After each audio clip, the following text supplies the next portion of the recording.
इनका हो गया, मोहम्मद जी का हो गया,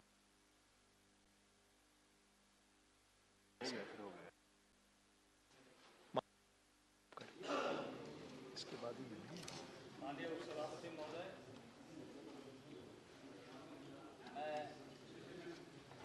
मैं आसन का आभारी हूँ। तमिलनाडु राज्य के संबंध में जो संविधान अनुसूचित जनजातियाँ दूसरा संशोधन माइक प्लीज। हाँ, माइक ऑन है माननीय मंत्री प्लीज। माननीय उपसभापति महोदय, मैं आसन का आभारी हूँ कि तमिलनाडु राज्य के संबंध में संविधान अनुसूचित जनजातियाँ संशोधन विधेयक, दूसरा संशोधन विधेयक 2022 पर विचार करने के लिए इस सदन में आपने अनुमति दी और माननीय सदस्यों ने इस सदन में तमिलनाडु से संबंधित अनुसूचित जनजातियां के सूची में प्रविष्ट करने की दृष्टि से जो नारी कुर्बन और नारी विकाकरण समुदाय के संबंध में चर्चा की। इस चर्चा के दौरान जीवीएल नरसिम्हा राव से लेकर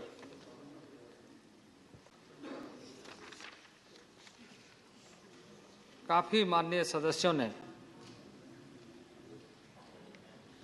यानी अभी लास्ट वक्ता जो रविंद्र कुमार जी है उनका भी मैं वक्तव्य सुन रहा था, ऐसे 15 माननीय सदस्यों ने इस सदन में तमिलनाडु के नारी कुर्बन और कुरु विकाकरण समुदाय के प्रविष्ट सम्मिलित करने, इंक्लूजन के, और साथ ही साथ आदिवासी जनजाति ट्राइबल कम्युनिटी के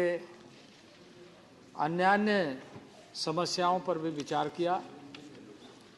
चर्चा किया। सामाजिक, आर्थिक, सांस्कृतिक, राजनीतिक दृष्टि से भी लोगों ने अपने विचार रखे।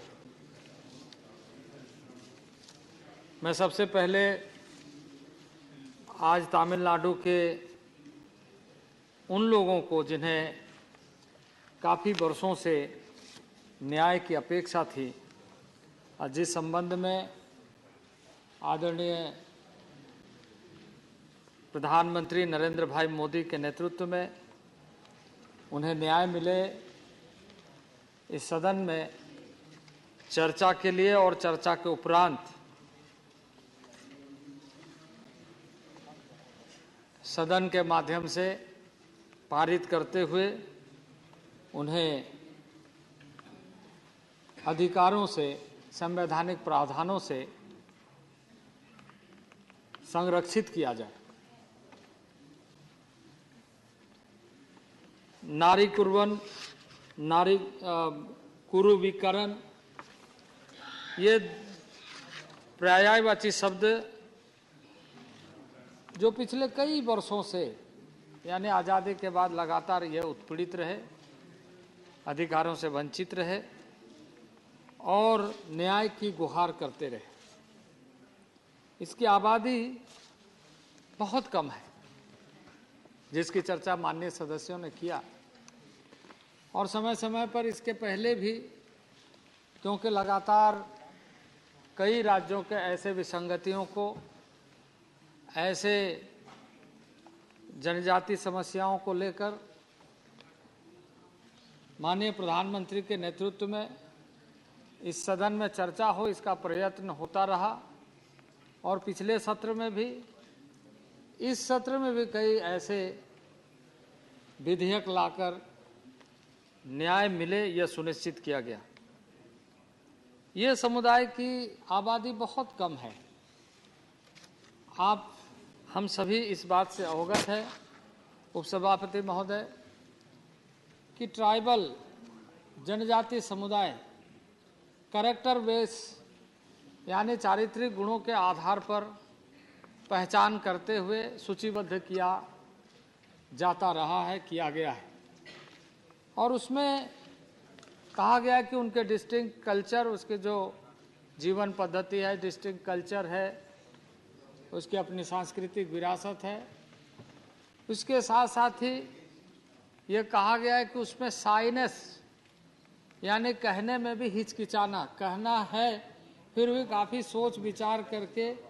कि आज कहना है या कल कहना है, आज स्थिति सामान्य नहीं, अपने मन में ही सोच करके वो अपने को बैकआउट कर लेता है, ठीक है आगे कभी कहेंगे,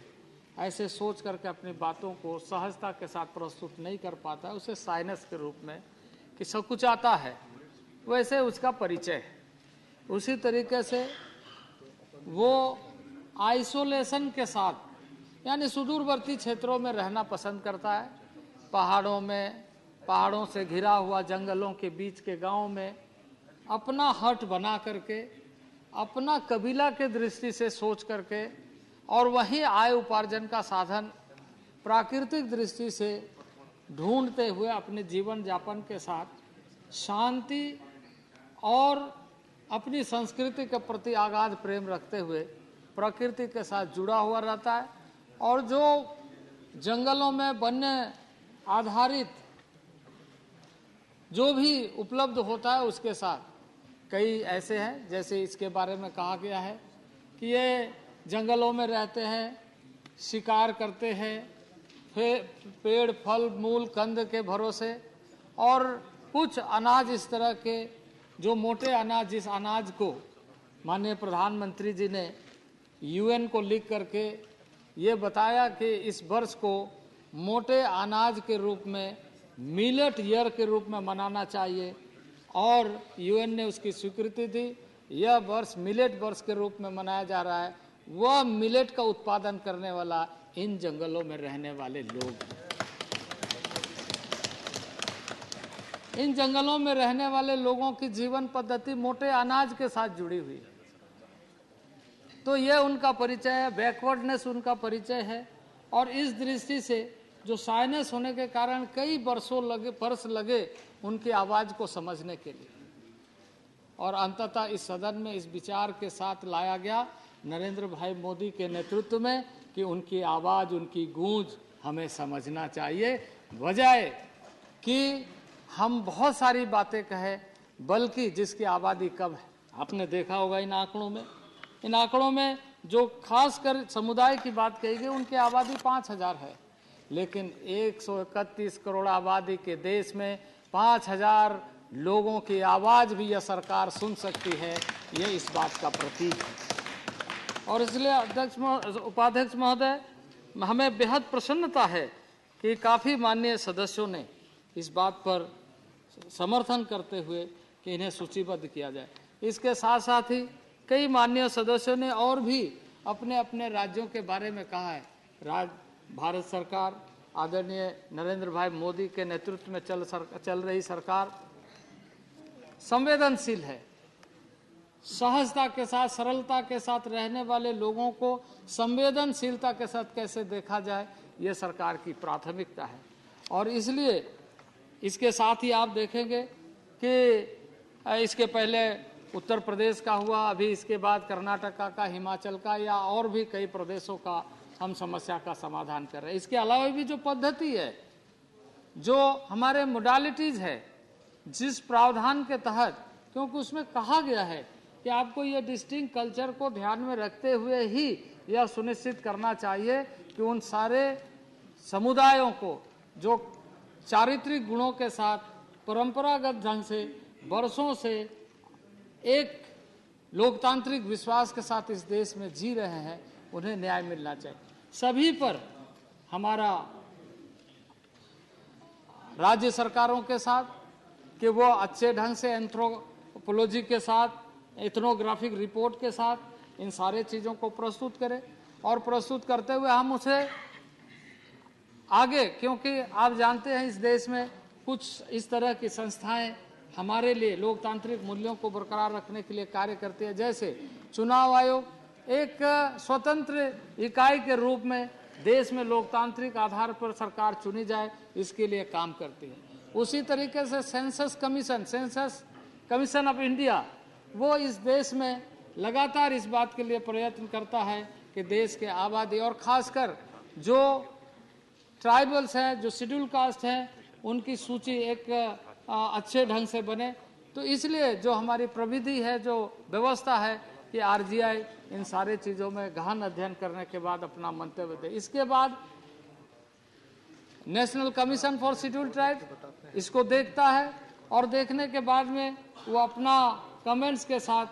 भेजता है और तब आगे कंसल्टेशन की कार्रवाई शुरू होती है और इस ढंग से हम सारे समुदायों के बारे में काम कर रहे हैं। मैंने कल लोकसभा में भी इस बात की चर्चा की कि हमारे पास जो पेंडिंग है, हमारे पास जो मामले हैं, उस पर अध्ययन का कार्य चल रहा है और जिसका जो अध्ययन का रिपोर्ट राज्य सरकारों के माध्यम से आएगा, उन राज्य सरकारों के अध्ययन को आरजीआई को भेजते हुए, रजिस्ट्रार जनरल ऑफ इंडिया को भेजते हुए, उस पर जो सहमति या उनके जो गुणात्मक चीज़ें हैं उसको ध्यान में रखते हुए हम सारे चीज़ों को सदन में लाकर कैसे न्याय मिले यह सुनिश्चित करने का काम करेंगे। और ये माननीय नरेंद्र भाई मोदी के नेतृत्व में चल रहा है, जिसका परिचय आप देख रहे हैं कि आज नारी कुर्बन, नारी विकरण का यह समुदाय के मामले में चल रहा है। उपसभापति महोदय, माननीय कुछ सदस्यों ने इसके साथ साथ ही इस बात पर कहा है कि ट्राइबल एट्रोसिटीज का, आपको सदन को इस बात से अवगत है कि सदन में ही tribal schedule caste atrocities act 1989 को माननीय प्रधानमंत्री के नरेंद्र भाई मोदी के नेतृत्व में और सशक्त कैसे बने, इसी सदन पर चर्चा करते हुए उस पर नए तरीके से संशोधन पारित किया गया ताकि इस तरह के अत्याचार, इस तरह के अन्याय या इस तरह का एट्रोसिटीज न घटे। इसके साथ साथ ही अध्यक्ष महोदय, इस सदन में मैं कहना चाहता हूं कि लगातार भारत सरकार की चेष्टा है कि राज्यों के माध्यम से जो व्यवस्था को संतुलित और बेहतर एवं प्रभावी बनाने की आवश्यकता है कि किस तरीके से जो जनजातीय क्षेत्र है, ट्राइबल एरियाज है, वहाँ गवर्नेंस अच्छा हो, पेशा के माध्यम से अच्छी गवर्नेंस हो, ये सुनिश्चित करने के लिए लगातार हमारा मंत्रालय काम कर रहा है। हम पंचायती राज मंत्रालय के साथ संवाद करते हुए, बातचीत करते हुए हम लगातार काम कर रहे हैं। उसी तरीके से इस देश में एफआरए के माध्यम से, फॉरेस्ट राइट एक्ट के माध्यम से कम्युनिटी फॉरेस्ट का अधिक से अधिक अधिकार उन गाँव में रहने वाले परंपरागत वन निवासी, जंगल में रहने वाले लोगों को कम्युनिटी फॉरेस्ट राइट्स के माध्यम से उनका जीवन का जो आधार है वो और मजबूत हो। इसके साथ साथ ही उपाध्यक्ष महोदय, मैं इस बात के लिए भी आपको बताना चाहता हूं कि भारत सरकार इस समय जो नई शिक्षा नीति लेकर के आई, आपको ज्ञात है, सदन को इस बात का अनुभव है कि नए एजुकेशन पॉलिसी में जो कंटेंट्स दिए गए हैं और ट्राइबल्स के लिए जो चैप्टर दिए गए, आप इस सदन को अवगत है कि ट्राइबल के बहुत सारे, क्योंकि 700 से अधिक समूह है और उसके अपने डायलेक्ट है, अपनी भाषा है, अपनी परंपरा है और एक बड़ी रुकावट ट्राइबल एरिया के एजुकेशन में लैंग्वेज प्रॉब्लम है। आप हम सब इस सदन में चर्चा कर रहे हैं, कई माननीय सदस्य ट्रांसलेटर लेकर के सुनते हैं। क्यों सुनते हैं? क्योंकि उसमें भाषा की बैरियर है, भाषा एक बड़ा संकट है। नई शिक्षा नीति में जितने भी ट्राइबल लैंग्वेज है उसको प्रोटेक्ट किया जाए, यह व्यवस्था नरेंद्र भाई मोदी के नेतृत्व में किया गया है। और इसलिए उपाध्यक्ष महोदय, मैं और भी बहुत सारी बातें कहने की है, लेकिन मैं आग्रह करता हूं कि नारी कुर्बन, नारी गुरु विकरण को इस सदन के माध्यम से आज पारित किया जाए और जो समुदाय इंतजार में है उसे न्याय मिले। धन्यवाद।